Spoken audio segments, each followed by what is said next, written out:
j'espère que tu te portes bien. Alors aujourd'hui on se retrouve pour une petite astuce, un petit truc pour t'aider à te déconditionner de tes mauvaises habitudes avec juste l'aide d'un élastique.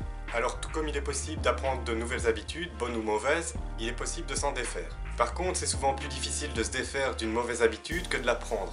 Alors pour cesser une mauvaise habitude de s'autocritiquer, de se dévaloriser, de se culpabiliser ou toute autre pensée néfaste qu'on souhaite faire sortir de sa tête, si on veut arrêter de fumer, arrêter de grignoter, etc. C'est là qu'intervient notre ami l'élastique. Place-le autour du poignet comme ceci.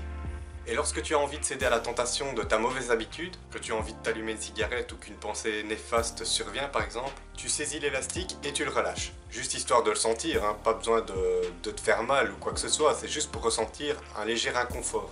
Donc pas besoin de te blesser et de te claquer l'élastique comme un malade sur le poignet. Ce qui nous fait céder à la tentation, c'est le plaisir qu'on associe à cette action et que l'on veut ressentir à nouveau. Ici, il s'agit de modifier ce que le cerveau perçoit comme un plaisir et le changer en quelque chose de désagréable. À force d'associer la pensée au mouvement, le cerveau fait une neuroassociation entre le stimulus et la pensée en question, de sorte que lorsqu'elle traverse ton esprit, il t'envoie un signal qui te dit « attention, ça va faire mal ». Tu deviens ainsi de plus en plus conscient de cette pensée et avec cette conscience, tu peux décider de la changer en pensée plus constructive. Cette technique est un dérivé de l'expérience du chien de Pavlov. Si tu ne la connais pas, en résumé, Ivan Pavlov, un scientifique russe né en 1849, a réalisé une expérience sur son chien. Il lui donnait à manger tous les jours à la même heure et au bout d'un certain temps, il constata que le chien commençait à saliver avant que la nourriture soit servie. Il poussa l'expérience plus loin en associant un bruit de cloche au moment de le nourrir.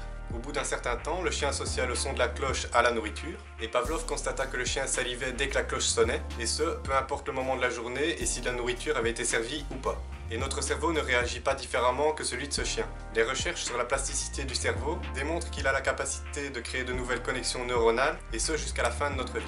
La technique de l'élastique met cette opportunité à ton service pour te permettre de choisir les pensées qui attireront à toi ce que tu veux, pour contrôler tes habitudes et non l'inverse. Voilà, n'hésite pas à me dire ce que tu penses de cette technique de conditionnement positif, à mettre un petit pouce bleu si tu as aimé la vidéo, et moi je te dis à bientôt. Bye bye.